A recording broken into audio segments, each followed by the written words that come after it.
உங்களுக்குலாம் ஆசை ரொம்ப அதிகமாகி போச்சு. கோபாலபுரத்தில் ஆசை ரொம்ப அதிகம். எல்லாம் நமக்கே வேணும், எல்லா படமும் நம்ம தான்.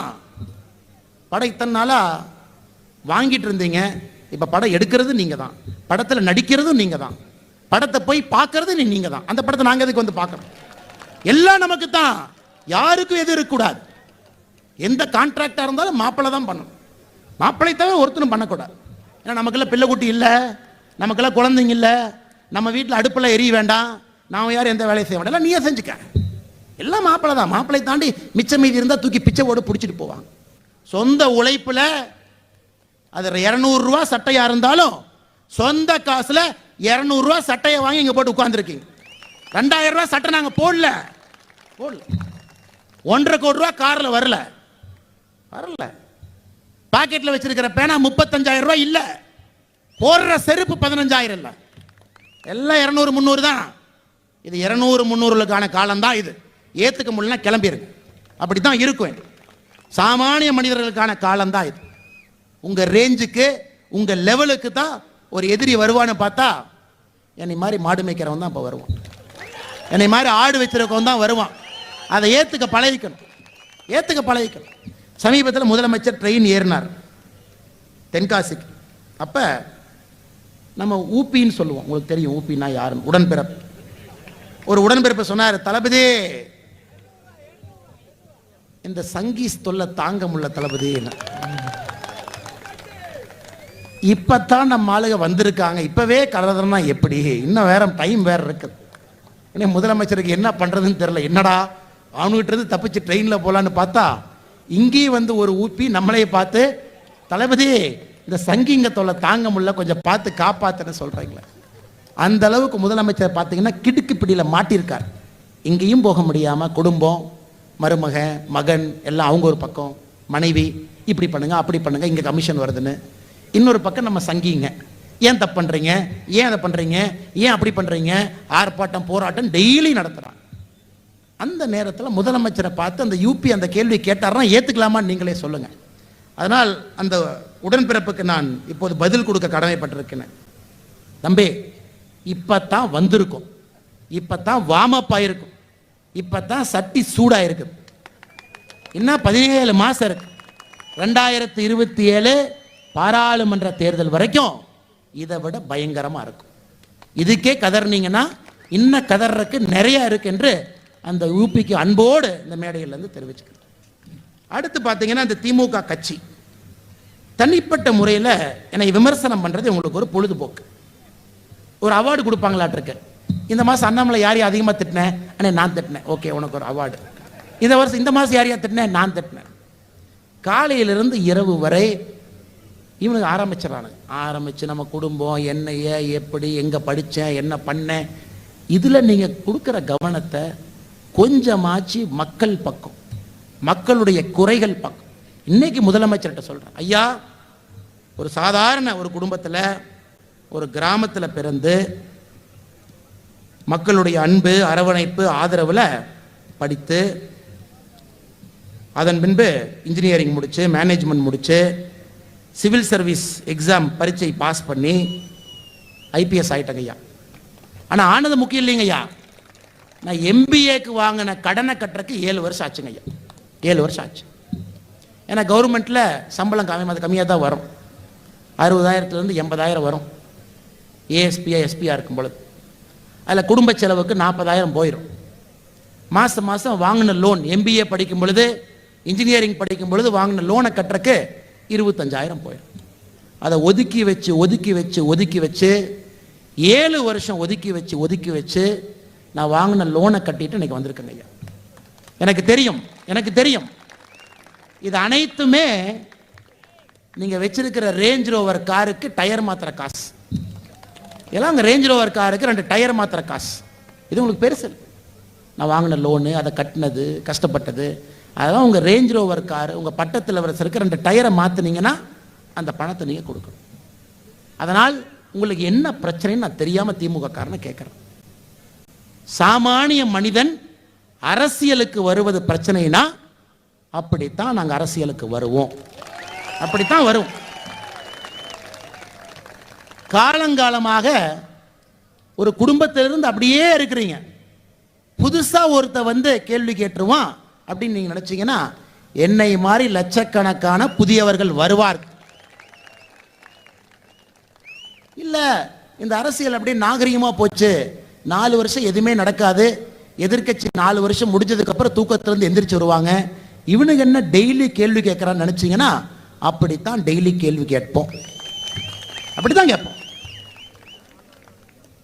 அதனால் முதலமைச்சர் அவர்களுக்கு நான் அன்போடு சொல்லிக் கொள்வது, இது சாமானிய மனிதர்களுக்கான காலம், இது மிட்டா மெரசுதாரர்களுக்கான காலம் இல்லை. சாமானிய மனிதன் களத்திலிருந்து எவன் வருகின்றானோ இது அவனுடைய காலம். இந்த மேடையில், மேடைக்கு பின்புறம் முன்புறம் அமர்ந்திருக்கக்கூடிய நீங்கள் அனைவருமே சாமானிய மனிதர்கள். சாமானிய மனிதர்கள் சொந்த உழைப்புல அது 200 ரூபா சட்டையா இருந்தாலும் சொந்த காசுல 200 ரூபா சட்டையை வாங்கி இங்க போட்டு உட்கார்ந்துருக்கீங்க. 2000 ரூபா சட்டை நாங்க போடல, 1.5 கோடி ரூபா கார்ல வரல, பாக்கெட்ல வச்சிருக்கிற பேனா 35,000 ரூபாய் இல்ல, போடுற செருப்பு 15,000 இல்ல, எல்லாம் 200 300 தான்.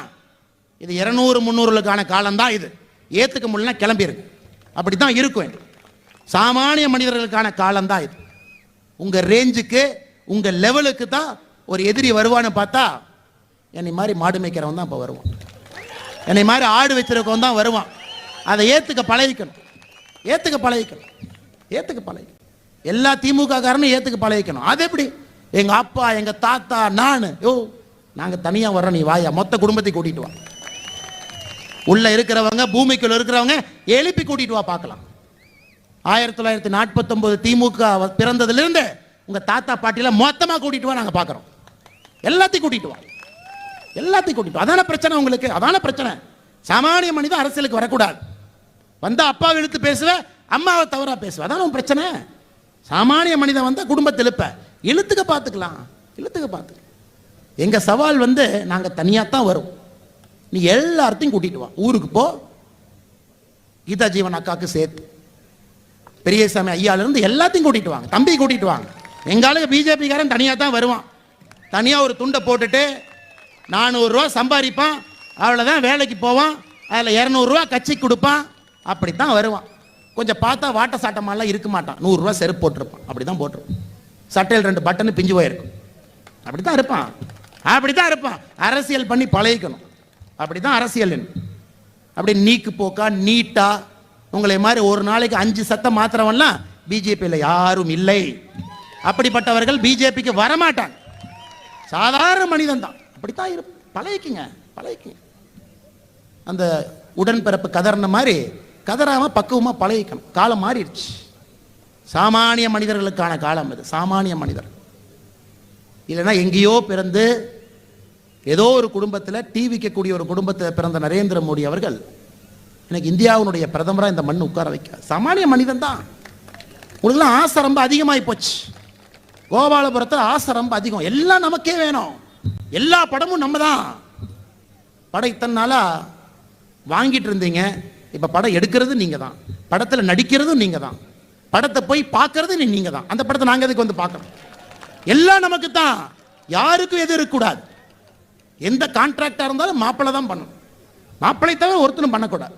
ஏன்னா நமக்கெல்லாம் பிள்ளை குட்டி இல்லை, நமக்கெல்லாம் குழந்தைங்க இல்லை, நம்ம வீட்டில் அடுப்பில் எரிய வேண்டாம், நான் யாரும் எந்த வேலையை செய்ய வேண்டாம், நீயே செஞ்சுக்க.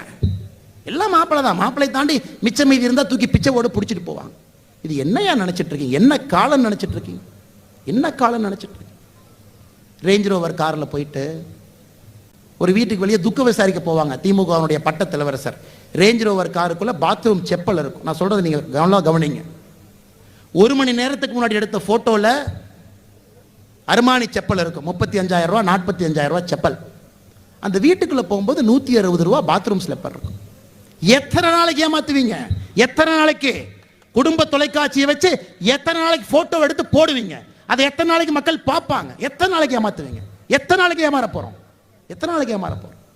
திரும்ப திரும்ப அதையே போட்டு போட்டு போட்டு அரசியல் வரணும்னா ஒரு தகுதி இருக்கணுங்க, தகுதி இருக்கு. அடிப்படை தகுதி, மக்களை நேசிக்கணும். அடிப்படை தகுதி, மக்களை நேசிக்க தெரிஞ்சிருக்கு. நீங்களாம் மக்களை நேசிக்கிறீங்கன்னு சொன்னா வெட்கக்கேடு, வெட்கக்கேடு. நீங்க மக்களை நேசிக்கிறீங்களா? உங்க குடும்பத்தில் யாராச்சும் மக்களை நேசிக்கிறீங்க, தமிழகத்தில் யாராச்சும் ஒருத்தர் காலத்தினுடைய கட்டாயம் சாபம் உங்களுடைய ஆட்சி தமிழக மண்ணில் இருக்க வேண்டும் என்று சாபம் இருக்கிறது, அனுபவித்துக் கொண்டிருக்கின்றோம். இன்னும் கொஞ்ச நாளைக்கு அனுபவிக்கிறோம், வேற வழி இல்லை, அனுபவிக்கிறோம். ஏன்னா வெயில் முடிஞ்சு நிழல் காலம் வந்தால்தான் நிழலினுடைய அருமையும் தெரியும், வெயிலினுடைய பிரச்சனையும் தெரியும். அதை அனுபவிச்சுட்டு இருக்கும். அதற்காக மக்கள் உங்களை ஏற்றுக்கொண்டு விட்டார்கள் என்று மட்டும் நினைக்காது. முதலமைச்சர் பதவிக்கு ஓட்டு போட்டிருக்காங்க, மக்களுக்கு வேற வழி இல்லை, போட்டிருக்காங்க. எல்லாம் எனக்கு, எல்லாம் என் குடும்பத்திற்கு, என்னை தாண்டி யாரும் இருக்கக்கூடாது, என் மகனை தாண்டி யாரும் வளரக்கூடாது, என் மகனை தாண்டி பெரிய பெரிய நடிகர்கள் படம் ரிலீஸ் பண்ண முடியல, இன்னைக்கு ரிலீஸ் பண்ண முடியல. அங்க போய் கை கட்டி நின்று கும்பிட்டு வந்தா மட்டும்தான் தமிழகத்தில் எவ்வளவு பெரிய நடிகராக இருந்தாலும் கூட உங்க படத்தை ரிலீஸ் பண்ண முடியும். நீ 1 கோடி ரசிகர் வச்சுக்க, நீ 2 கோடி ரசிகர் வச்சுக்க, ஆனா என் பையன் முன்னாடி நீ எல்லாம் சமம் கிடையாது. இதை எந்த நடிகர் ஏற்றுக்கொள்கின்றார்களோ அந்த நடிகருடைய படம் மட்டும்தான் இந்த பொங்கலுக்கு வெளியே வரப்போகுது. நீங்க அதை பார்க்க தான் போறீங்க, அந்த காமெடி அடுத்த 15 நாள். எல்லாம் எனக்கு, என் குடும்பம், என்னை தாண்டி தமிழகத்தில் எதுவுமே இல்லை. அதனால தான் நீங்க போடுற கூலிங் கிளாஸும் கருப்பு கலர்ல இருக்கு, எல்லாம் கருப்பா தெரியும். ஏன்னா உங்களை தாண்டி யாருமே இல்லை, நீங்கள் தான் என்கின்ற மமதை. எத்தனை நாளைக்கு ஆட போறீங்க பார்த்துடலாம், எத்தனை நாளைக்கு ஆட போறீங்க? இந்த அதிகார போதை உச்சத்தில் பாரதிய ஜனதா கட்சியினுடைய தொண்டன் மீது கை வைக்கிறேன். ஏதோ நம்மால் சைடில் அரசியல் பண்ணிட்டு இருக்கான், ஊரில் போய் 4 விஷயத்தை பேசுகிறாங்க, தப்பு நடந்தால் ஆர்ப்பாட்டம் பண்ணுறாங்க, கோஷம் போடுறாங்க. அவனை போய் அரெஸ்ட் பண்ணி அவங்களாம் தினமும் கூலி வேலைக்கு போகிறவங்க, கூலி வேலைக்கு போகிறோம், தினமும் போய் கூலி வேலைக்கு போயிட்டு அதை வைத்து குடும்பத்தில் குட்டியெல்லாம் இருக்கு.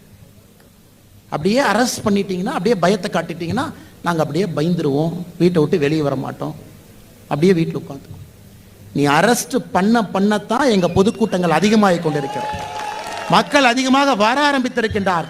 நீ கை வச்சுக்கிட்டே அதிகாரங்கிறது என்னையா? நாங்க பார்க்காத அதிகாரம், அதிகாரங்கிறது என்ன? அது 2 பக்கம் ஒரு கத்திக்கு இருக்கக்கூடிய கூர்மை போன்றது அதிகாரங்கிறது. அதே கத்தி 1 நிமிஷத்தை திரும்பி உங்களை குத்தும். நாங்கள் பார்க்காத அதிகாரம், நாங்கள் பிடிக்காத துப்பாக்கி, நாங்கள் சுடாத துப்பாக்கி இன்னைக்கு அதிகாரத்தை எங்கிட்ட காட்டுறோம். அப்படியே நாங்கள் பயந்துருவோம், அப்படியே பின்வாங்கிடுவோம், அப்படியே சாஃப்டா விட்டு கொடுத்துருவோம். அப்படியே தமிழ்நாட்டில் அட்ஜஸ்ட்மெண்ட் பாலிடிக்ஸ். உடம்புல உயிர் இருக்கும் வரை, ரத்தம் இருக்கும் வரை திமுக எதிர்ப்புங்கிறது ரத்தத்தில் இருக்கு. இந்த அட்ஜஸ்ட்மெண்ட் பாலிடிக்ஸ்லாம் எனக்கு வராது.